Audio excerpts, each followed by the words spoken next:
Bonjour les âmes lumineuses. Alors cette vidéo va ouvrir un petit cycle de 3 courtes vidéos qui vont vous parler du calendrier, des sabbats et surtout de retourner à un cycle et à un rythme plus en lien avec la nature. Donc on va parler justement dans cette première vidéo du calendrier fixe qui n'existe pas.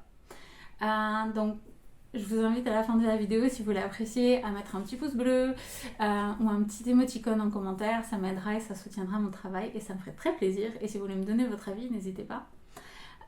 Donc pour le calendrier fixe qui n'existe pas, vraiment ça a été l'enseignement que j'ai reçu ce matin, qu'il fallait vraiment me parler, c'est-à-dire que de tout temps, les anciens se sont fixés sur les étoiles et sur la lune pour dater le temps.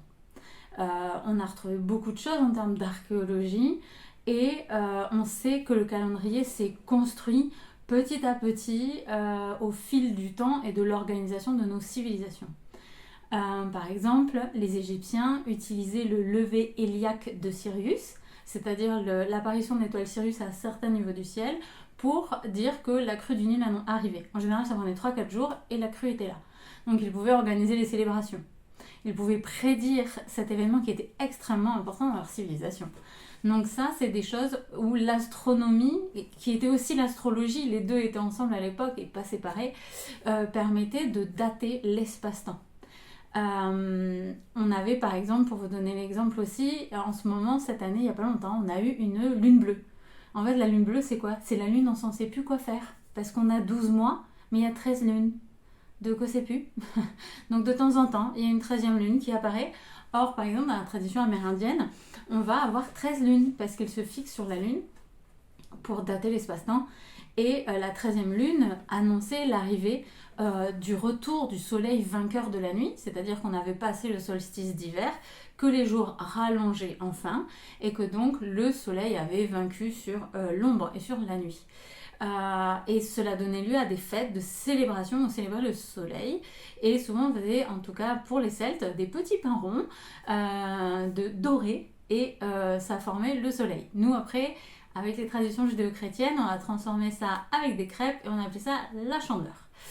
Donc l'idée c'est que toutes ces célébrations, elles sont encore là, elles sont encore dans nos coutumes, dans nos us et coutumes, elles sont juste cachées derrière on va dire, des fêtes et des dates calendaires fixes qui ne collent pas avec le rythme de Dame Nature. Là, nous avons un été indien. L'automne arrive à peine dans les Pyrénées-Orientales, c'est-à-dire qu'il n'y a pas encore trop de feuilles mortes. On est le 21 octobre et j'ai quasiment pas de feuilles mortes. Donc en fait, là, Dame Nature, elle s'est adaptée à ce qu'elle a. Or, pour nous, c'est déjà l'automne, il y a des dates. On ne peut pas fixer des dates à des choses qui sont issues de la nature. Et nous sommes issus de la nature. Donc, on est dans une société où, en fait, on a fait une moyenne calendaire de 12 mois, ce qui est à peu près juste, aligné sur le soleil.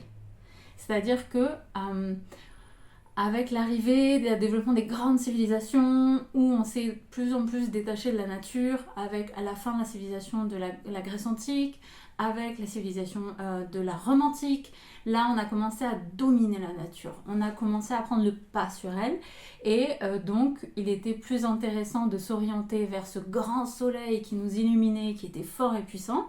En plus, avec un système pour la plupart des civilisations qui était patriarcal, ça représentait ce yang exacerbé, cet homme puissant. Donc on s'est fixé sur le soleil pour fixer l'espace-temps et donc avec un mois calendaire. Alors du coup, il y a eu quand même beaucoup d'ajustements. Les Égyptiens, ils vont rajouter 5 jours par-ci, 6 jours par-là, 7 jours par-là, parce que ça collait plus en fait par rapport à l'astronomie. D'essayer de faire des mois fixes, ils se sont bien rendus compte que c'était déjà un problème.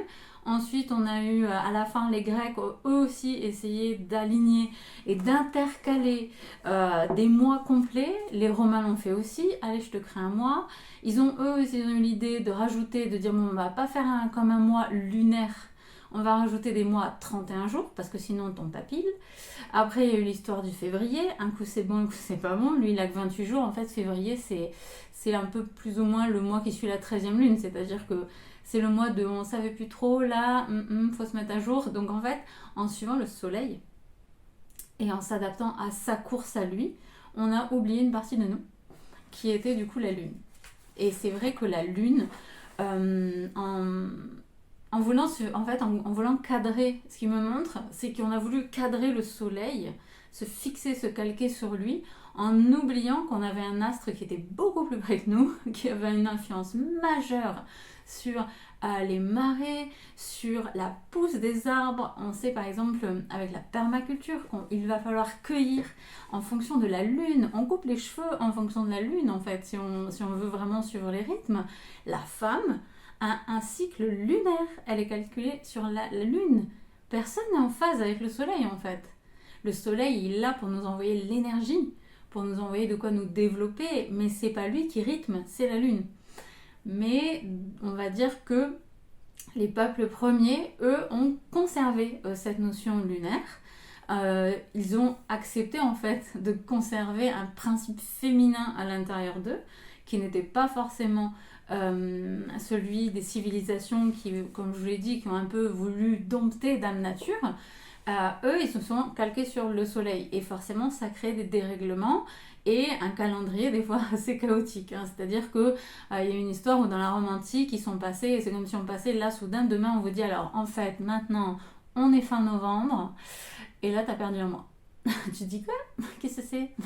Donc en fait l'idée c'est ça, c'est que dans l'histoire il y a eu plein de changements au niveau calendaire parce que avec le soleil ça collait pas. Mais le soleil c'est le yang, c'est la force, la puissance, et la lune c'est le féminin, ça fluctue. Ça a une influence, du coup ça fluctue aussi sur les vagues, sur les femmes. Donc c'est un principe qu'il faut accepter en fait, et qui n'a pas été forcément accepté par ces civilisations-là.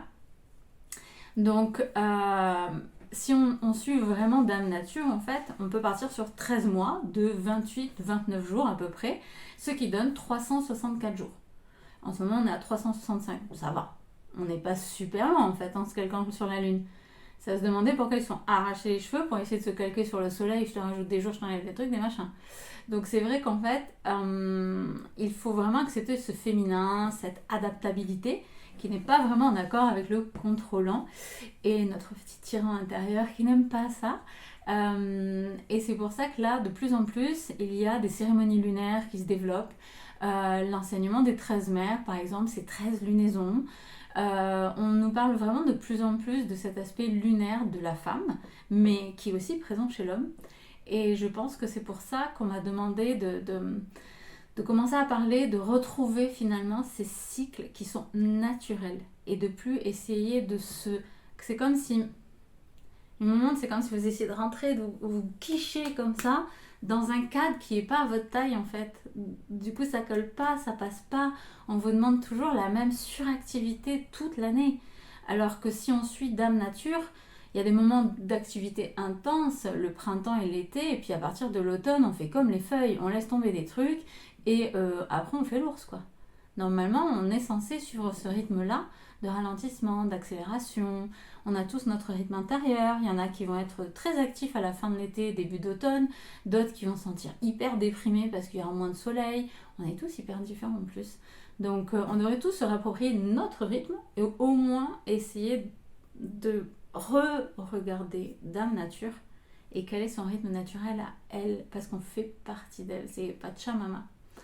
Donc c'est pour aujourd'hui la première partie de ce partage en tout cas que je voulais vous partager. La prochaine fois on parlera que les sabbats et les fêtes ne sont pas fixes non plus et on verra comment les positionner au niveau astrologique pour vraiment suivre le rythme naturel du temps et retrouver ces anciennes célébrations comme elles étaient faites à l'origine.